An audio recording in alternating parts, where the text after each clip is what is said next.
Olá, tudo bem? Mais um Visão RS aqui da Feira Brasileira do Varejo. Para conversar comigo agora, José Filho da Forte Security, uma empresa que está em grande expansão, uma expansão gigantesca. Falávamos aqui, né? Estados Unidos, está agora foi para a China, mas eu quero que vamos começar essa história, né? Aonde começou a Forte? Seja bem-vindo. Muito bom. Muito obrigado pelo convite, Arthur. Bom, vamos lá. A Forte Security, ela nasceu em Santa Maria, Rio Grande do Sul. E nosso principal objetivo era democratizar a segurança da informação nas organizações. Então, tínhamos como primeiro e como ato principal elevar o nível de maturidade das organizações para que elas tivessem mais disponibilidade, ou seja, ficassem mais tempo no ar, mais tempo conectadas. Isso é muito importante. A gente falava nos bastidores que cada vez mais as empresas ou não acreditam, porque é um trabalho que não tu vende algo que não é tangível naquele momento. E aí é um desafio também gigante para vocês. Sim, o principal... Eu vou trazer um ponto como chave que acho que é importante dividir nesse caso. Por favor. Existe uma limitação cultural.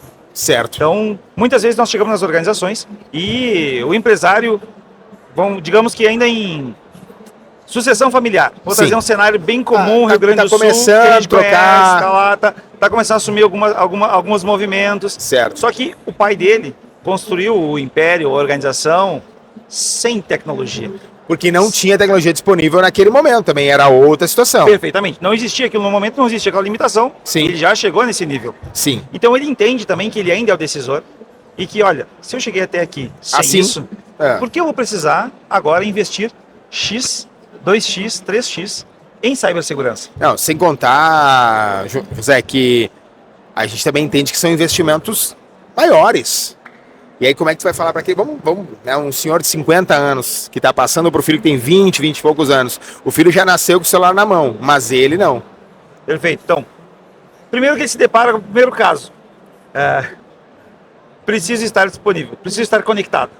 Então, quando ele chega no ponto, olha, eu preciso manter meus sistemas disponíveis, por quê? Porque eu tenho meu PDV, eu tenho meu sistema de vendas, eu tenho os meus clientes, eu tenho meu sistema de cobrança. Tudo isso hoje passa por sistemas. Não passa mais pela cadernetinha, nem pela planilha do Excel. E esse entendimento só vem quando falta o acesso a esses dados. Aí vem o susto, vem a necessidade, olha, preciso evoluir, preciso melhorar, preciso me conectar e também eu preciso me proteger. Principalmente se proteger, porque ninguém quer perder dinheiro.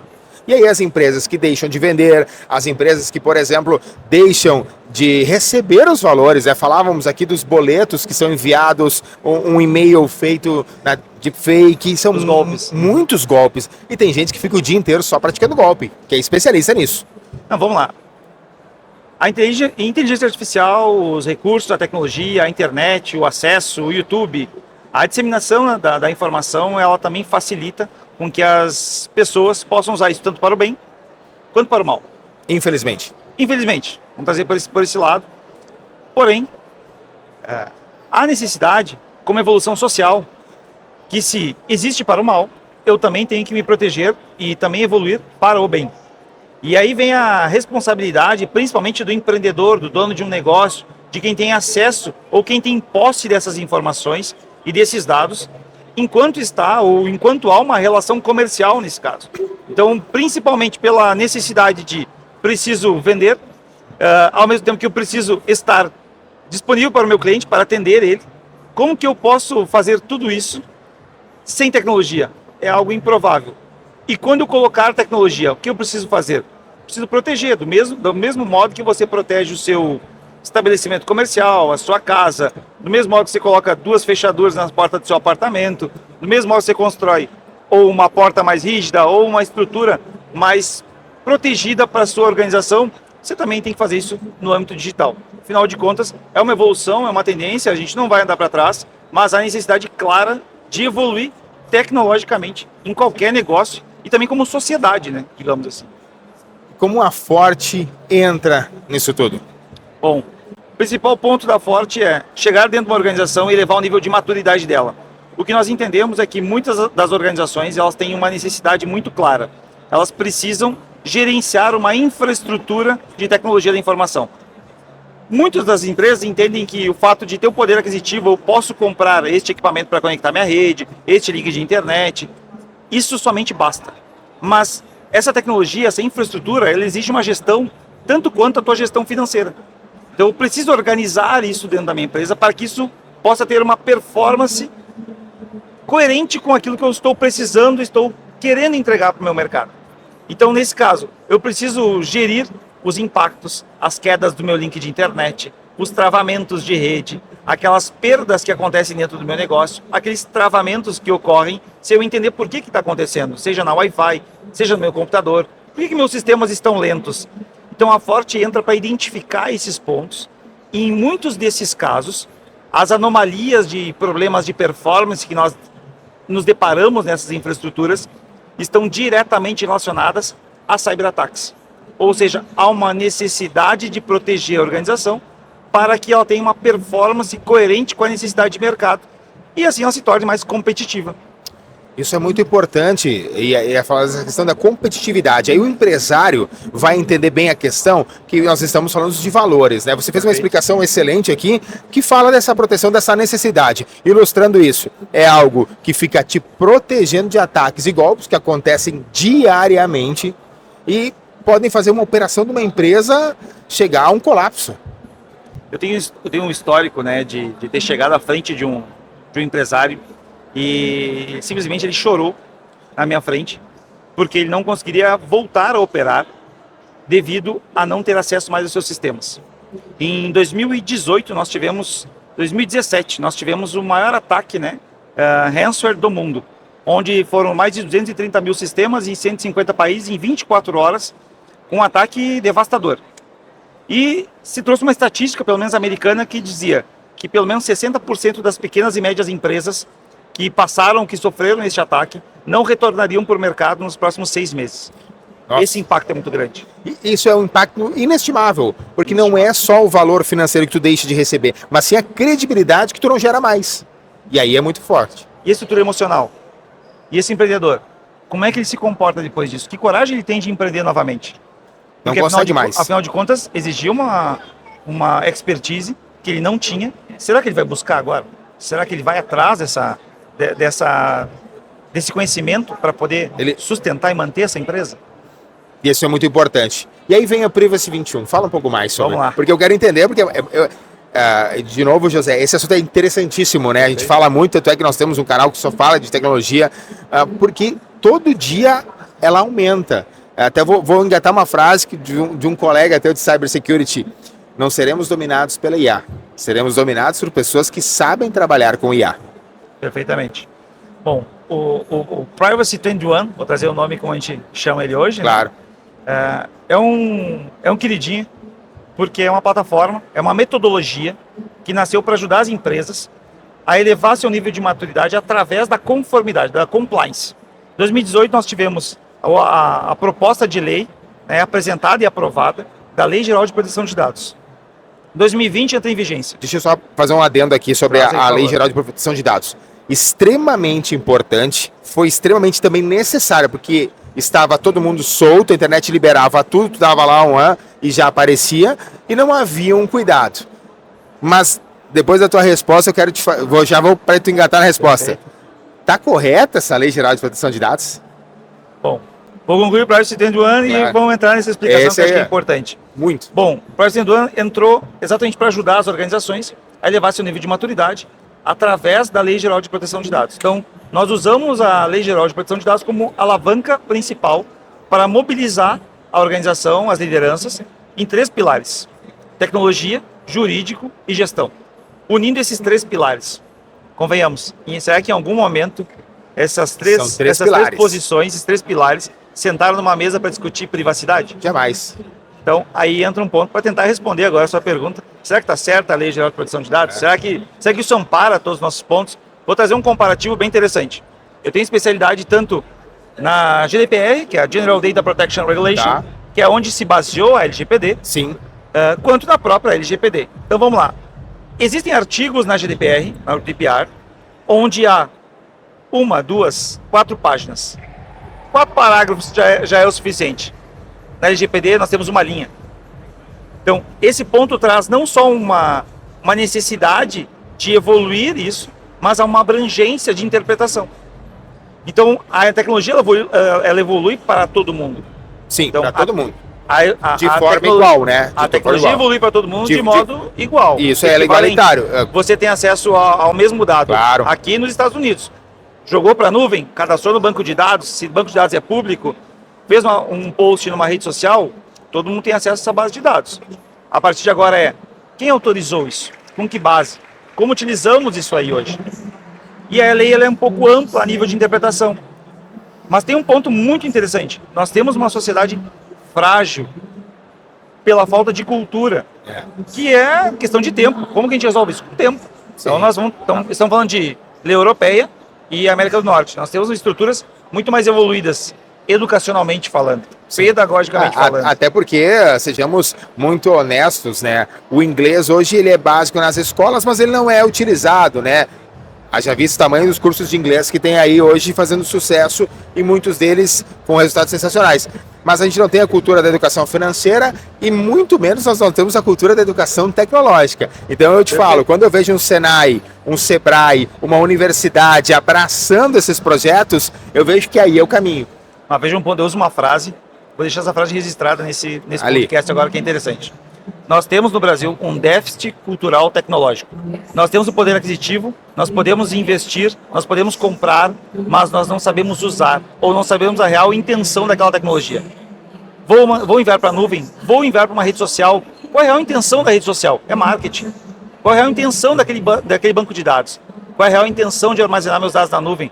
Qual é a real intenção de eu usar um e-mail free, gratuito? Qual é a real intenção disso? Então isso é o nosso déficit cultural tecnológico. Importantíssimo. Inclusive, vou aproveitar e vou registrar aqui. Nós vamos gravar depois um Reels só com essa tua frase, porque ela é uma realidade. Nós temos hoje no Brasil uma falta de cultura e eu vou te dizer que também é muito falta de interesse das pessoas, né? O WhatsApp está aqui para todo mundo usar, por exemplo. Meu pai é um senhor de 76 anos que ele optou por não ter WhatsApp e eu também sou contra ele usar porque eu sei que ele vai cair num golpe logo, logo. Já minha mãe com 64 funciona maravilhosamente bem. Mas às vezes ela diz, recebi essa chamada, recebi essa foto, mas eu estou dando um exemplo simples. Agora imagina, vamos voltar para a empresa que aí entra os seus produtos. Mas tem noção de quantos spams, quantos antivírus, quantas tentativas de fraude uma empresa recebe por dia? Depende do segmento da organização, certo. Mas vou trazer uma média que a gente consegue barrar hoje. Então a gente barra hoje mais de 5 milhões de ataques mensais. A Forte hoje ou no geral? A Forte. 5 milhões? 5 milhões de ataques. Então as organizações elas realmente estão desprotegidas. E eu tenho esse dado de 5 milhões das empresas que nós atendemos. Sim. E eu vou deixar esse questionamento. E aqui não tem nada para se proteger. Então normalmente pergunta, você tem alguma vulnerabilidade? Você sofre algum ataque? E a resposta do empreendedor normalmente é não. E eu devolvo a pergunta, não tem ou não sabe? Porque na teoria da administração nós temos, né? Não se pode controlar o que não se consegue medir. Então, esse é um ponto-chave. O que não é medido não tem uma dimensão do seu tamanho, perfeitamente. Né? Então, se eu não tenho um report, se eu não tenho um relatório, se eu não tenho um gráfico, se eu não consigo identificar nem a origem, nem porquê, e às vezes nem a lentidão do meu sistema, será que isso é um ataque? Será que isso é realmente falta de equipamento?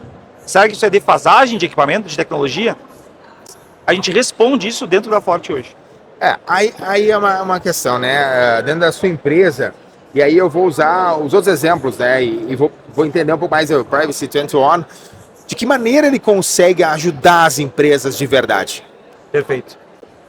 Quando nós entramos numa organização, ela tem um problema claro e, para não usar o termo, escancarado. A falta de maturidade nos seus processos. Então, uma empresa dificilmente tem seus processos explícitos. E quando tem, ele já é defasado. Por que ele é defasado? Vou usar um exemplo bem claro, simples e histórico. E muito objetivo. Quando queremos digitalizar um documento, íamos para um scanner, esse scanner digitalizava, salvava num servidor, num drive, em algum outro dispositivo da rede, para então depois salvar no computador, para depois anexar no e-mail. Aí, contratamos um estagiário, um pouco mais sofisticado, novo, pega o WhatsApp, vai para frente do documento e tira uma foto. O próprio PDF já sai pronto. Perfeito. E já envia para alguém. Esse documento, que era confidencial, que embora tivesse uma jornada mais longa, mas era protegida dentro da organização. Sim. Agora simplesmente ela foi para a nuvem numa plataforma aberta. sem ter, né, trazido isso para dentro da organização como uma ferramenta operacional, porque o WhatsApp não é considerado uma ferramenta corporativa para nenhuma empresa hoje. Não. E se ela optar que seja, ela precisa de algum modo entender quais são os riscos que ocorrem ao uso dela. Então, não adianta, não há empresa que não utilize o WhatsApp. Não tem. Improvável. Então, e aí vem o ponto. Seria hipocrisia dizer que não usamos o WhatsApp, porque ele não vai ser a ferramenta que vai comandar o nosso diálogo hoje. Porém, a gente tem que entender a política de privacidade do WhatsApp. Eles têm os nossos dados, nossa localização, nossa geolocalização. Eles têm os nossos dados de com quem estamos falando. Eles têm os dados em que momento estamos falando, ou seja, se estamos acordados, se estamos dormindo, com quem estamos falando, quando estamos falando. E dependendo agora com a IA, um ponto importante, existe uma criptografia de ponta a ponta, mas existe uma IA lendo o meio dessa conversa. E vou dizer mais, depois que a gente sair da nossa conversa, começar a aparecer cybersecurity no meu celular. E vou dizer mais uma, amanhã tem anúncios de cibersegurança, e vou dizer uma coisa que tem muito agora, o mapa de calor. Em que momento nós aumentamos o tom da nossa voz para falar sobre um assunto normal. E aí, então, se eu me exaltar agora, para apontar que naquele momento eu fiquei frustrado ou alguma coisa, e alguém está recebendo isso. Perfeitamente. Então, onde que o Privacy End-to-End entra nesse caso? A gente entra nas organizações, identifica quais são os lugares onde esses dados são armazenados. Certo. Lugares físico ou digital.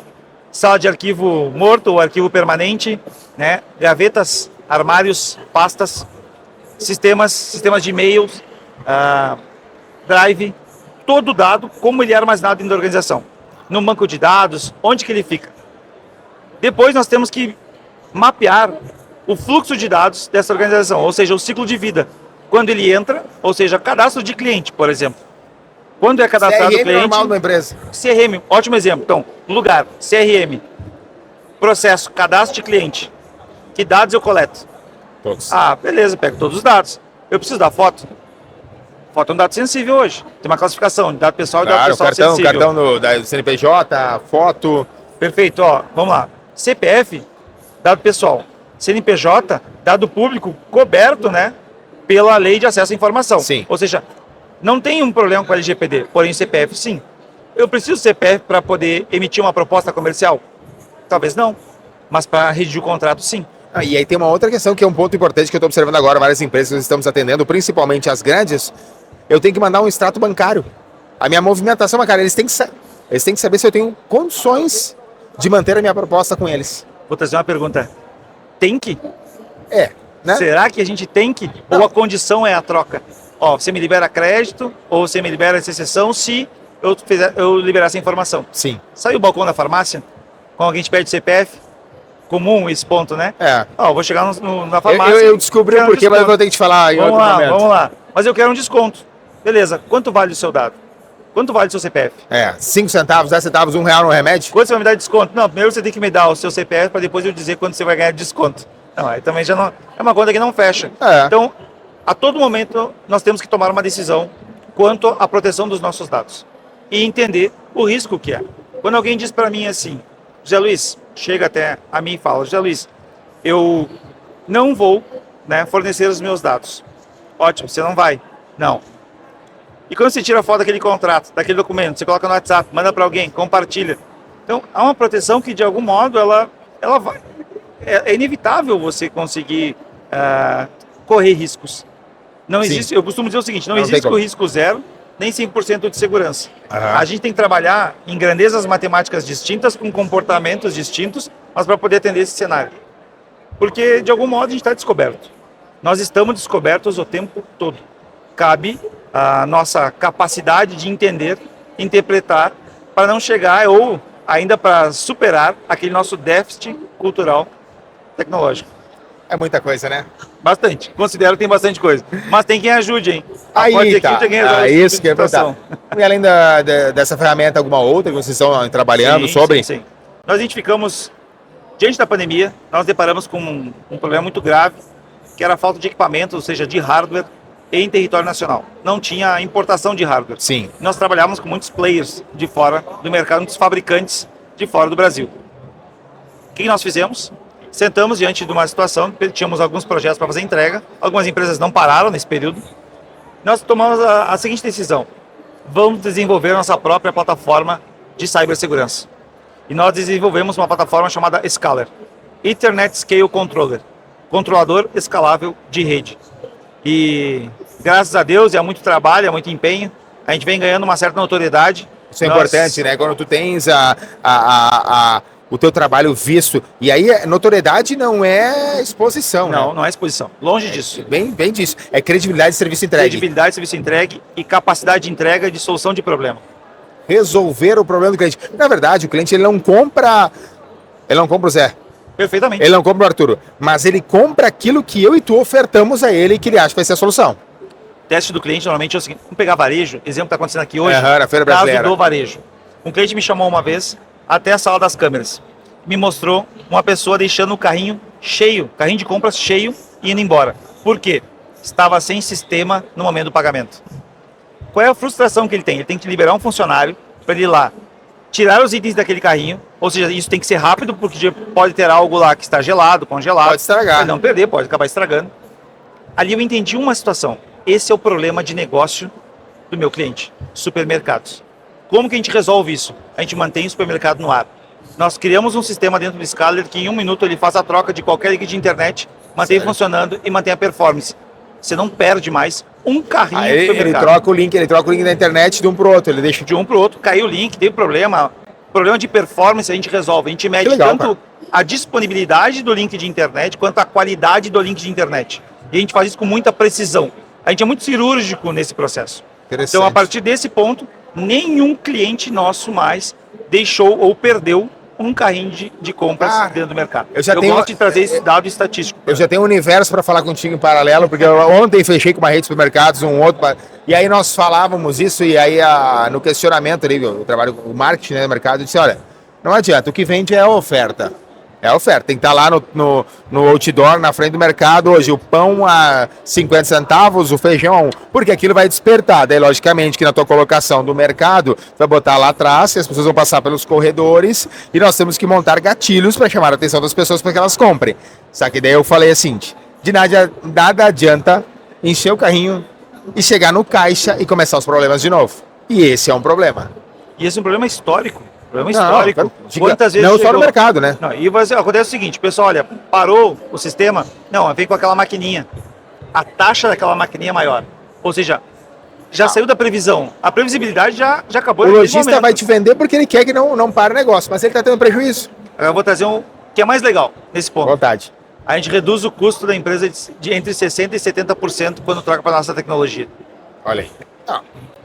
Então a gente está mostrando uma solução. Atenção, supermercadista. Sensacional. 60%, 70% é a redução de custo que tem quando implementa a nossa tecnologia.